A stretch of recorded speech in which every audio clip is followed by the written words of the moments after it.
अस्सलाम वालेकुम, मैं हूं सईद अलवी और आप देख रहे हैं प्रोग्राम मुकालमा। नाज़रीन, वज़ीर-ए-आज़म शहबाज शरीफ ने चीन के शहर तियानजन में मुनक्कदा 25वीं शंघाई सरबराह कॉन्फ्रेंस में पाकिस्तान का मौक़िफ़ भरपूर अंदाज में पेश किया है। वज़ीर-ए-आज़म ने अपने खिताब में बलूचिस्तान और खैबर पख्तूनख्वा में होने वाले दहशतगर्द हमलों में बैरून हाथ के मुलव्वस होने का मामला भी उठाया है और खैबर पख्तूनख्वा का जो मामला है इसके ऊपर आलमी सतह पर तवज्जो मबजूल कराई है। उन्होंने कहा कि पाकिस्तान अपने तमाम हमसाया ममालिक के साथ अमन का ख्वाह है, अच्छे ताल्लुकात चाहता और खित्ते में देर पा अमन के लिए जामिया मुकालमा नागुज़ीर है।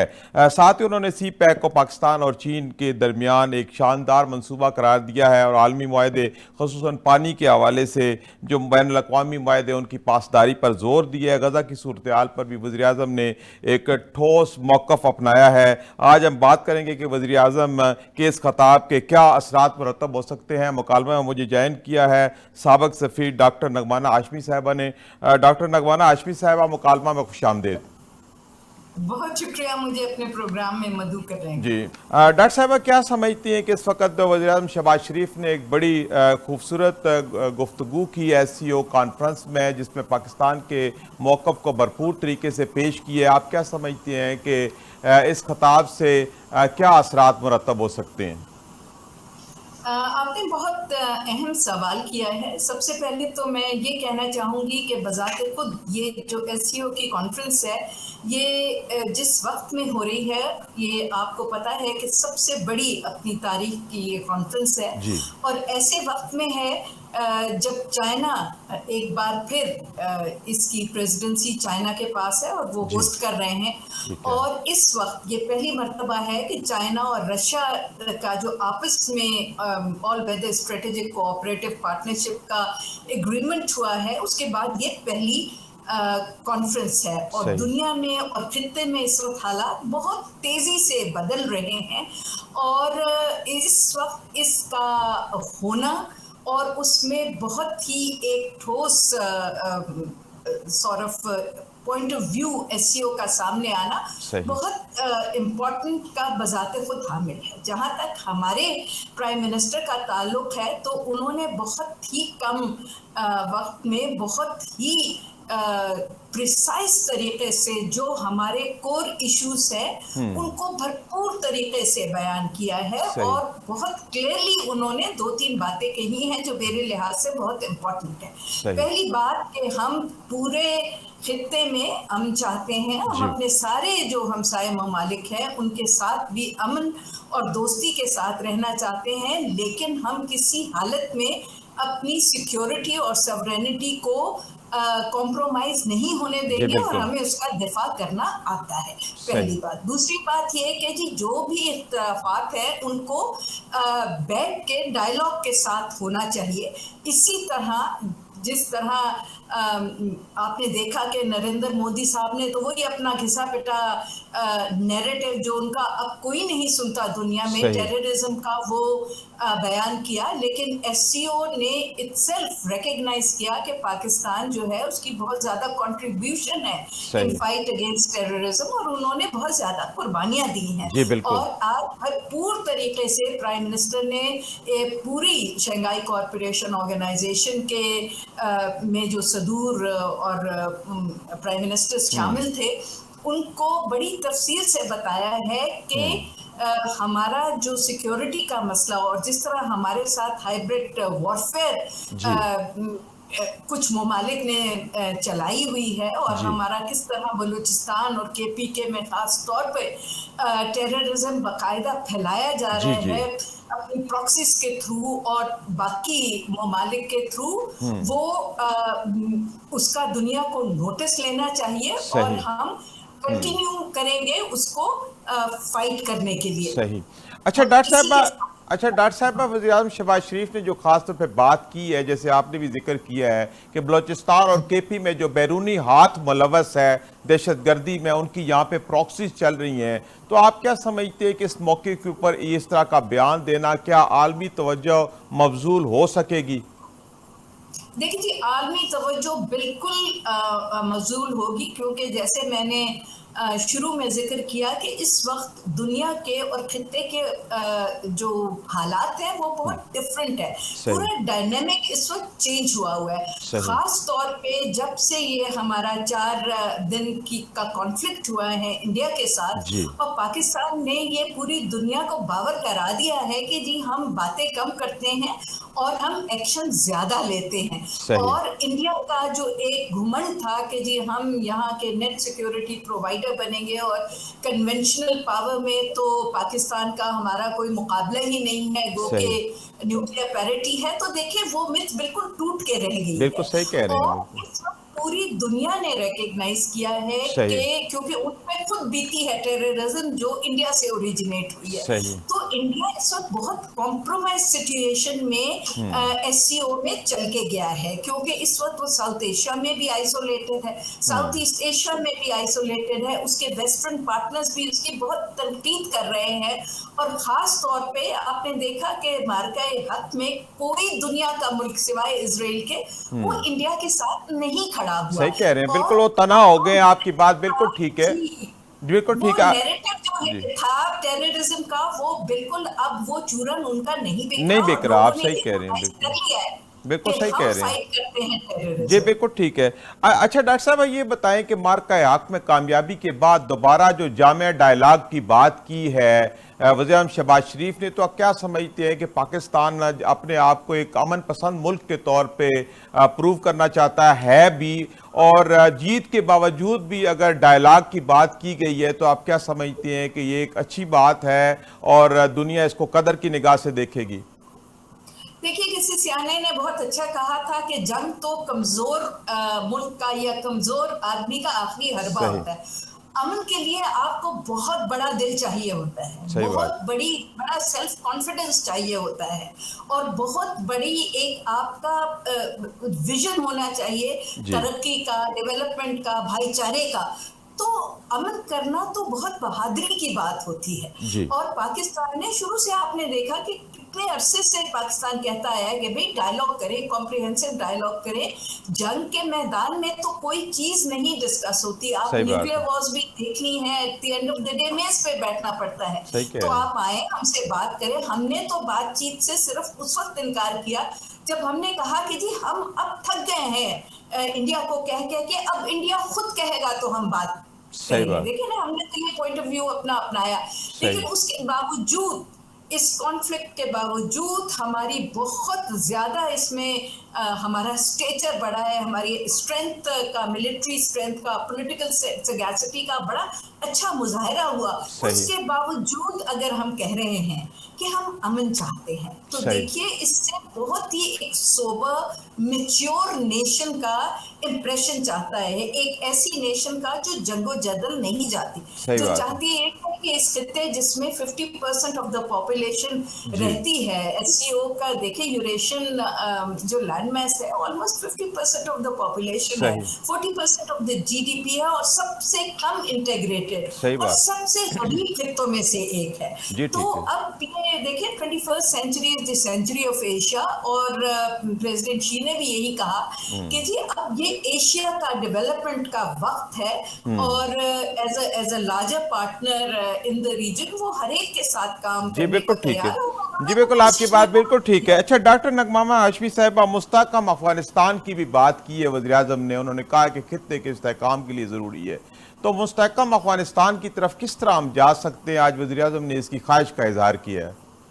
देखिए, इस ख्वाहिश का इजहार हम बहुत अरसे से कर रहे हैं, और हर डिस्पेंसेशन से हमने काम करने की कोशिश की, लेकिन नेचुरली अफगानिस्तान के अपने प्रॉब्लम्स हैं, उनका अपना पॉइंट ऑफ व्यू है। सही इसमें आई थिंक सबसे अच्छी पेशरफ्त जो हुई है, जिसमें बहुत खुले दिल से पाकिस्तान ने शिरकत की है, वो जो ट्राइलैटरल ट्राइलेटरल मैकेनिज्म अब हुआ है चीन का, अफगानिस्तान का और पाकिस्तान का। सही देखिए, हमें तो जब 92 में सेंट्रल एशियन स्टेट्स जो है वो आजाद हुई थी, जी तो हमारा उस वक्त से ये विजन है कि जी आप सेंट्रल एशियन स्टेट्स की तरफ हमें रुख करना चाहिए, हमें, और हमने 40 साल वेट किया है कि ये अफगानिस्तान सेटल हो।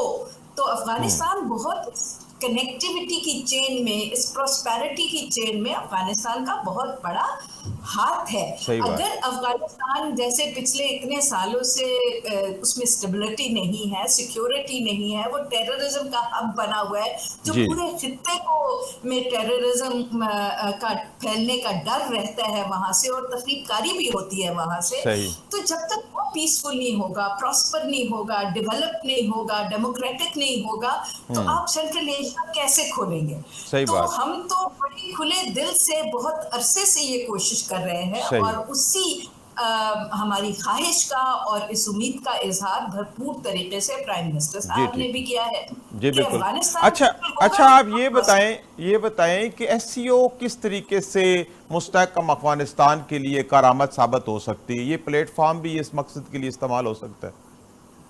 देखिए, इसमें बहुत इम्पॉर्टेंट चंद चीज़ें हैं जो हमें नज़रअंदाज नहीं करनी चाहिए। जी। पहली बात तो हर रीजनल ऑर्गेनाइजेशन में एक लीडिंग स्टेट होती है। सही। जब तक कोर स्टेट ना हो, रीजनल ऑर्गेनाइजेशंस आगे चलती नहीं है। उसका पॉजिटिव दुरुस्त बात। रोल हो तो वो आगे चलती है, नेगेटिव हो तो साथ की तरह रुक जाती है। सही बात तो है।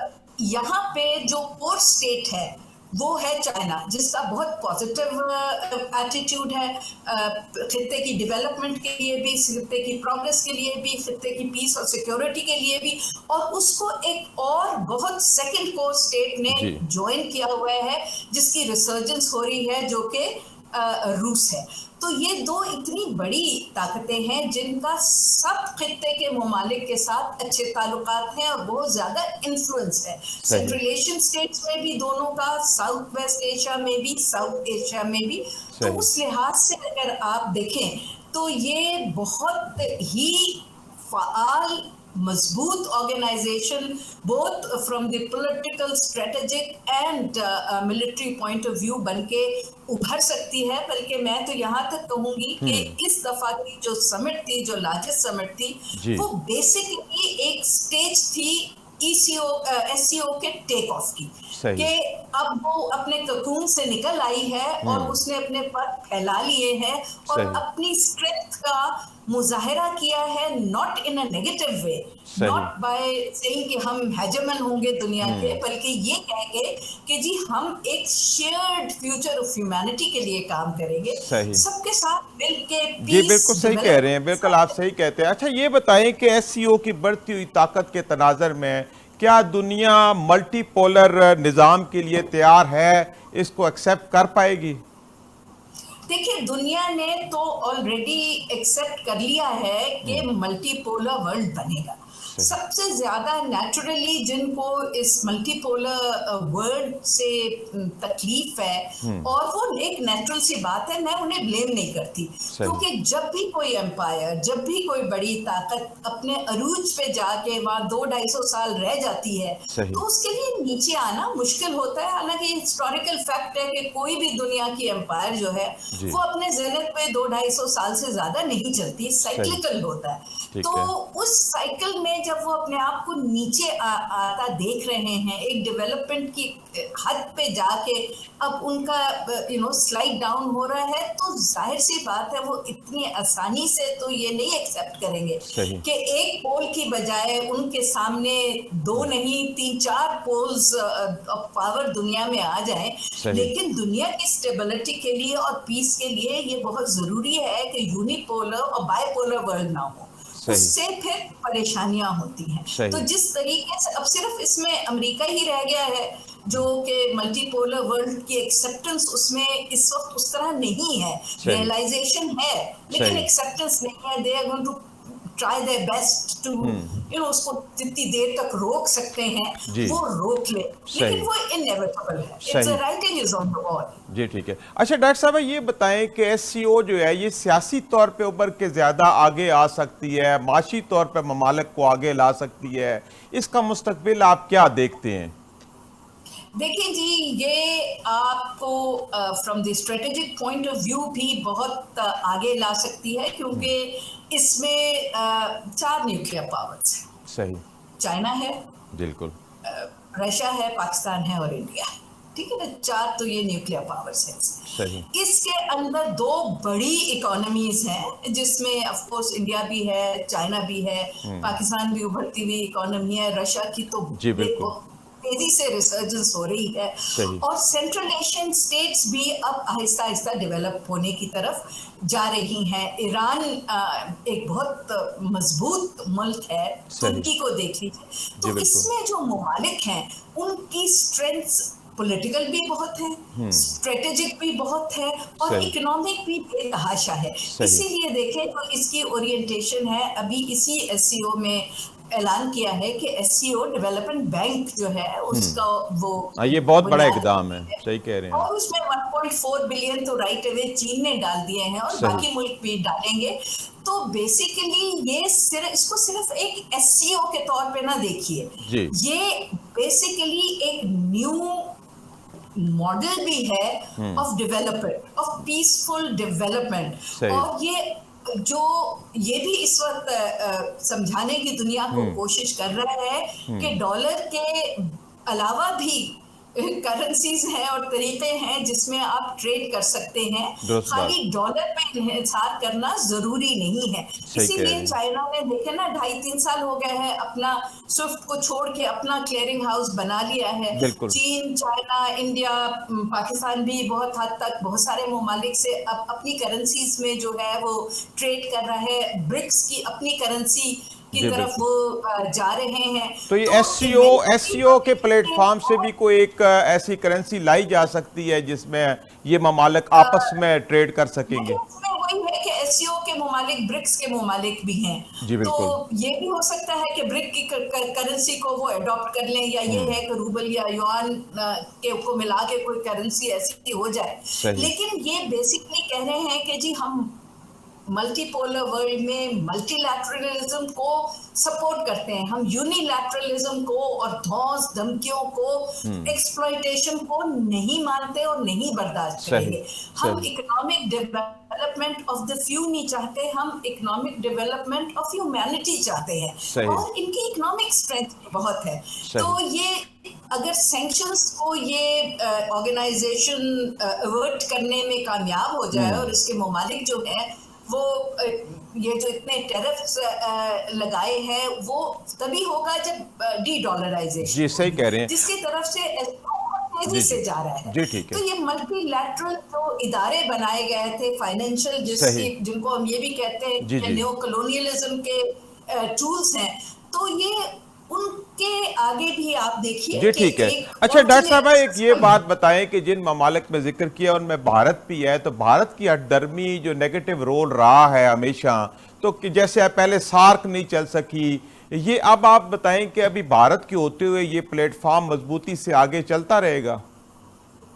देखिए भारत का इस वक्त बहुत ही कॉम्प्रोमाइज्ड सी सिचुएशन हुई।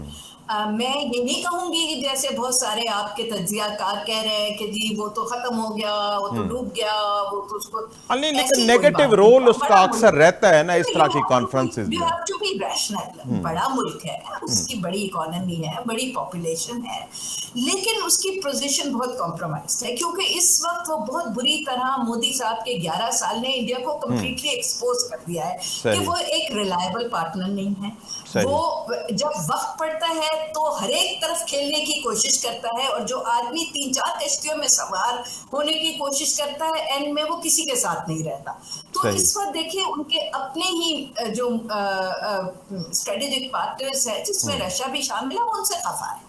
उनका पूरे साउथ एशिया में जो छोटे ममालिक बाकी थे, नेपाल देख लें, भूटान देख, कोई भी एक नहीं, अभी तो उनके साथ कोई भी नहीं खड़ा। आपकी बात बिल्कुल ठीक है। तो इस वक्त जब वो आएंगे, और दूसरी उनकी इकोनॉमी भी जो है उसको थोड़ा सा वेस्ट की तरफ से झटका लगा है, बिल्कुल और लगेगा, तो वो कहाँ जाएंगे? वो नेचुरली एससीओ ममालिक की तरफ आएंगे ताकि उसको ऑफसेट कर सके। तो इस वक्त वो थोड़ी सी कॉम्प्रोमाइजिंग पोजीशन में, थोड़ा धीमे लहजे में करेंगे। मोदी साहब बोलते रहे वो अपना he has to play to the local domestic gallery, but basically इस वक्त मोदी साहब को एससीओ की, चीन की, मैं तो कहूंगी पाकिस्तान की भी और रशिया की ज्यादा जरूरत है। सही कह रहे हैं। इन ममालिक को इंडिया की कम जी बिल्कुल जरूरत है। ठीक है। अच्छा अच्छा, डॉक्टर आशमी साहबा ये बताएं कि पाकिस्तान के लिए इस वक्त इलाकाई तावन कितना ज़रूरी है? रीजनल कोऑपरेशन के थ्रू पाकिस्तान किस तरह आगे जा सकता है? हमारे लिए इसकी कितनी इंपॉर्टेंस है? देखिए जी, हमारी जो लोकेशन है वो हमारा मतलब हमारी खुशकिस्मती भी है और हमारी बदकिस्मती जी भी है, बिल्कुल सही कह रहे इसलिए हैं। कि हम इतने स्ट्रेटेजिकली लोकेटेड है कि हम पूरे सब रीजन्स ऑफ एशिया से, अफ्रीका से, यूरेशिया से बहुत कनेक्टेड भी जी हैं। जी लेकिन एट द सेम टाइम हर एक को इस खित्ते के ऊपर जिसका नाम पाकिस्तान है, एक उनकी नजर भी है। सही तो हमारे लिए तो रीजनल पीस और सिक्योरिटी बहुत ज्यादा अहम है।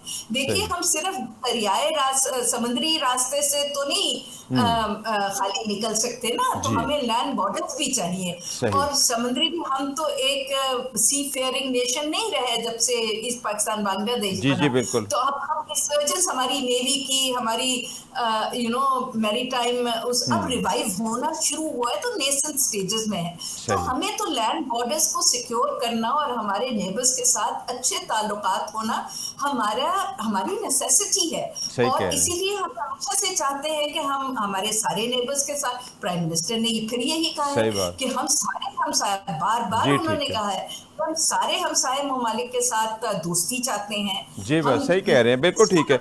अच्छा डॉक्टर कोशिश साहब, चाहते हैं वज़ीर आज़म ने सी पैक के मंसूबे को भी बहुत अच्छा मंसूबा, बेहतरीन मंसूबा करार दिया है। तो आप क्या समझते हैं कि सी पैक हमारे लिए कितना अहम है, और इसकी एक्सटेंशन भी अगर आगे होती है तो वो पाकिस्तान के लिए कितनी मुफीद होगी? देखिए जी, मेरा जरा सीपैक के बारे में थोड़ा सा डिफरेंट पॉइंट ऑफ व्यू है, क्योंकि ये हम समझते हैं कि सीपैक जो है बस एक दिन किसी को ख्याल आया और सीपैक बन गया। सही ऐसा नहीं है। ये जो स्ट्रेटेजिक कनेक्टिविटी का एक जो विजन है, ये तो माओ तुंग ने अपनी पहली तकरीर में कहा था कि सही। Pakistan is a window to the north जी वेस्ट। बिल्कुल तो और जब पाकिस्तान ने अपना बॉर्डर एग्रीमेंट साइन किया 63 में चाइना के साथ, तो उस वक्त भी ये विजन था कि हमारी कनेक्टिविटी होनी चाहिए, ताकि दोनों ममालिक लैंड इसी विजन के फॉलो अप के तौर पे आपने देखा कराकोरम हाईवे बनी, फिर गवादर पोर्ट जी बनी, फिर बिल्कुल connectivity. So this connectivity has been in the works for the last 50 years. सही। अब जब चाइना टेक्नोलॉजिकली फाइनेंशियली इतना स्ट्रांग हुआ, तो वो उसने अपना एक फाइनेंशियल पैकेज दिया जिसको सीपैक कहते हैं। सही। और ये डेफिनेटली हमारे जो हालात पिछले 40 साल में रहे हैं, हमारी डेवलपमेंट बहुत बुरी तरह इफेक्ट हुई। तो उसको ट्रैक्स पे लाने के लिए, एनर्जी हमारी रिक्वायरमेंट्स पूरी करने के लिए, इंफ्रास्ट्रक्चर बनाने के लिए, ये बहुत ही अहम और इम्पोर्टेंट स्ट्रेटेजिक इकोनॉमिक और सोशल डेवलपमेंट का प्लान है। इसका फर्स्ट फेज हो गया है।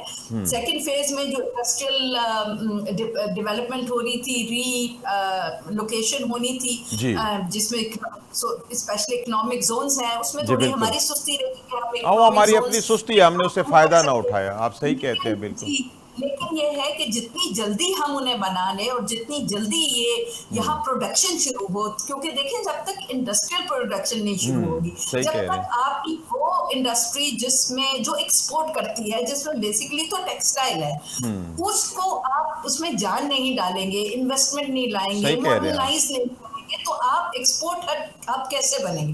तो पहले तो आपको प्रोडक्शन और मॉडर्न प्रोडक्शन का हब बना। जी बिल्कुल होना इसीलिए चाहिए। अपग्रेडेड जो है उसमें यही है कि पाकिस्तान को लीप फ्रॉग देने के लिए कि वो पूरे जो हमने एक फेज ऑफ डेवलपमेंट इंडस्ट्रियलाइजेशन हम जाया क्या किया, बस हमारी मजबूरियां थी अच्छा कि ये जो डॉक्टर साहबा, ये जो एक टेक्नोलॉजी स्पेशल इकोनॉमिक जोन अभी तक नहीं बन सके, तो उसमें सिर्फ पाकिस्तान की ही सुस्ती है या कहीं चाइना की तरफ भी इस मंसूबे को डिले किया जा रहा है? देखिए, प्लीज अंडरस्टैंड, मैंने फिर कहा है, मैं बहुत दफा कह चुकी हूँ, तो मुझे कोई उज़र नहीं है दोबारा उसको रिपीट करने में, कि जब ये एग्रीमेंट हुआ तो, और उससे पहले भी जब ये कनेक्टिविटी की बातें हो रही थी, तो जी ये था कि जैसे जैसे इंफ्रास्ट्रक्चर चीन बनाएगा, उनकी कंपनीज लगा रही थी, पावर प्रोजेक्ट्स लगा रही थी, सड़कें बना रही थी, ब्रिजेस बना रही थी, तो उस वक्त जब ये तैयार होने को आएगा, 10 साल का जो फेज है, तो सही। उस वक्त स्पेशल इकोनॉमिक जोन्स बिल्कुल रेडी हो चुके होंगे। सही। और कॉन्सेप्ट ये था कि पाकिस्तान बनाएगा, उसका जी। मतलब है कि नहीं, लैंड एक्वायर करेगा, उसमें ग्रे स्ट्रक्चर्स होंगे, पानी होगा, बिजली जी होगी, बिल्कुल। गैस होगी, सब इंटरनेट होगा, और चाइनीज कंपनीज आएंगी, प्ले और प्लग करेंगी। सही। तो हमने सही। क्यों नहीं किया वो? ठीक, हम तो हमने अभी भी हमें खुद देख रहे करना हैं, चाहिए था। ठीक है। हम तो और वही हुआ कि वो कभी प्रोविंसेस कहती हैं हमारे, कभी सेंट्रल गवर्नमेंट कहती है हमारे। अभी भी रशाकाई में बिजली नहीं है, कैसे आप, मतलब धाबे जी की अब बिडिंग हो रही है जी। उसके मैनेजमेंट के किसको देनी है, कौन डेवलप करेगा। सही। तो सिर्फ दो इस वक्त चल रहे हैं, फैसलाबाद जी और ठीक है। लाहौर। अच्छा बाकी अच्छा, तो डॉक्टर वही नगवाना हाशमी साहबा। जी ठीक है। अच्छा डॉक्टर नगवाना हाशमी साहबा, ये बताएं कि वज़ीर-ए-आज़म ने आज एससीओ कॉन्फ्रेंस में 2 रियासती हल की हमायत की है, तो क्या आप समझते हैं कि एससीओ जैसा जो प्लेटफॉर्म है वो फ़लस्तीन के मसाइल के हल करने में भी कोई मदद कर सकता है?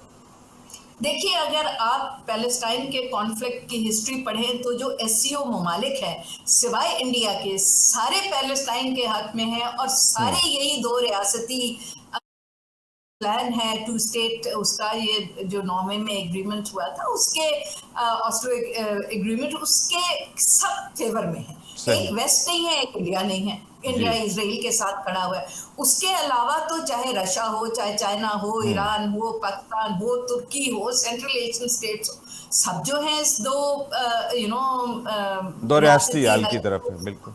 को फेवर करते हैं।